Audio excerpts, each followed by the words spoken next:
UP के बलिया जिले में जब मुख्यमंत्री विवाह योजना के तहत 568 शादियों का रहस्य आया तो मेरे तो होश उड़ गए और मेरे मुंह से ये निकल गए, हे प्रभु, हे जगन्नाथम, यह क्या हो गया और कैसे हो गया। आप भी सोच रहे होंगे कि ये क्या बोल रहे हैं। जब आप भी सुनेंगे तो आपके भी होश उड़ जाएंगे।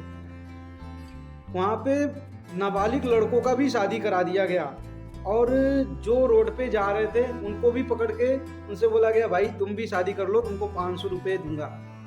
और कुछ तो शादियां ऐसे थी कि जो पहले से ही शादीशुदा थे उनकी भी शादियां कराएगी। बोले कि भाई शादी कर लो, तुम तो ऑलरेडी शादी वाले हो, तुमको तो शादी कर लो, 500 रुपये मिल रहे हैं तो क्या जा रहे हैं। और कुछ शादियां तो ऐसी थी कि लड़कियां बुरखे में भी आई थी, जो मुस्लिम थी वो भी बुरखे में आई थी और उनको भी साड़ी पहना के शादी करा दी गई।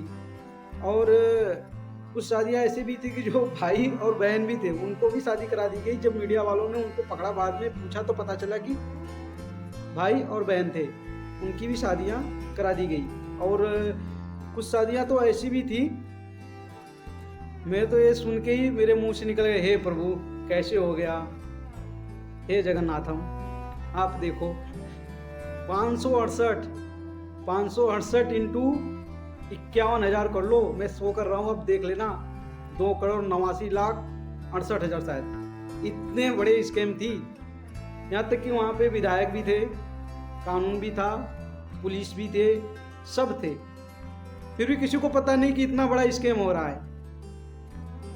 ये सब जो स्कैम था इसलिए हो रहा था क्योंकि ये जो मुख्यमंत्री विवाह योजना के तहत जिसको भी शादी कराया जाएगा उसको कपल को 51,000 रुपये दिया जाएगा, 51,000 रुपये।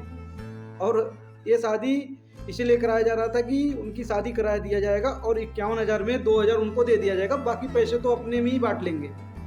ठीक है, तो ऐसे में यार मुझे तो ये भी सोच के हो रहा है कि अगर आप लोग भी अगर अगली बार ऐसे शादी अगर जा रहे हैं कराने तो एक बार आप भी उसको जांच लीजिएगा कि शादी सच में हो रही है या ऐसा ही हो रहा है। ठीक है, तो मेरे तो होश ही उड़ गए। अब आप भी बताइएगा कि कमेंट में कि आपको भी जान के कैसा लगा कि मतलब ये न्यूज़ की ऐसा भी हो सकता है कि शादी भी हो गई, कानून भी है, पुलिस भी है, वहाँ तक कि वहाँ का विधायक भी है, विधायक खुद फूल बरसा रही हैं और उनको भी नहीं पता कि ये फर्जी चल रहा है। बाद में विधायिका जी ने बोला कि मैं किसी को भी नहीं छोड़ूंगी, जो भी इसमें है मैं सबको ही, किसी को भी नहीं बख्शने वाली। और हालांकि उनके एक वीडियो भी आया कि जहाँ वो फूल बरसाती हुई दिखी और कितने कपल भी थे और बाद में मुझे पता चला कि भाई बहन भी थे। तो भाई नेक्स्ट लेवल। यहाँ तक कि आपको ये भी पता नहीं होगा कि जब सिंदूर दान का समय आया तो लड़कियाँ बोली ऐसा है कि अंदर से ही कर लो जो भी करना है और फोटो खिंचा के चले जाओ। किसी का भी घूंघट उठा के नहीं बताया गया कि दिखाया गया कि ये दुल्हन है। किसको भी नहीं पता कि कौन सी मेरी दुल्हन है और दुल्हन को भी नहीं पता किसको मेरी पति कौन सा है। और कुछ तो लड़कियां बोली कि ऐसा है कि आप मुझे 500 रुपये दे दो, किसी लड़के की भी ज़रूरत नहीं है और मैं खुद ही वरमाला डाल लूँगी और किसी के साथ भी फ़ोटो खिंचा के मुझे 500 रुपये दे दो। तो भाई ये नेक्स्ट लेवल का ही था और मेरे सुन के तो क्या बताऊँ, मैं तो फिर से बोल रहा हूँ, हे प्रभु, हे जगन्नाथम, ये क्या हो गया, इतना बड़ा फर्जीवाड़ा। 568 कितना, मैं इसलिए बार बार बोल रहा हूँ 568 कि छोटी मोटी एक दो शादियाँ नहीं थी। 568 इंटू 51,000। आप मैथ पढ़ रहे होंगे, आप जान लीजिएगा, बाकी मैं शो कर रहा हूँ, आप देख लीजिएगा। ठीक है, क्या बोलूँ अब।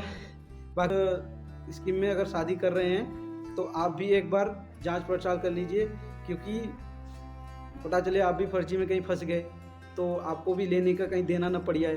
तो एक बार ये सब एक बार जब भी करा करें तो आप भी लोग भी जांच लिया करिए कि कहीं फर्जी तो नहीं हो रहा है। अगर जो भी एक्चुअल आदमी अगर फंस गया तो दिक्कत हो सकती है ना, इसलिए बोल रहे थे। इसलिए मैंने सोचा इस पर बनाया जाए ताकि कोई अगर गलती से फंस रहा है तो बच सके इस चीज़ से। ठीक है, तो न्यूज़ अगर अच्छा लगे तो कमेंट जरूर कर लीजिएगा और लाइक शेयर जरूर कर दीजिएगा।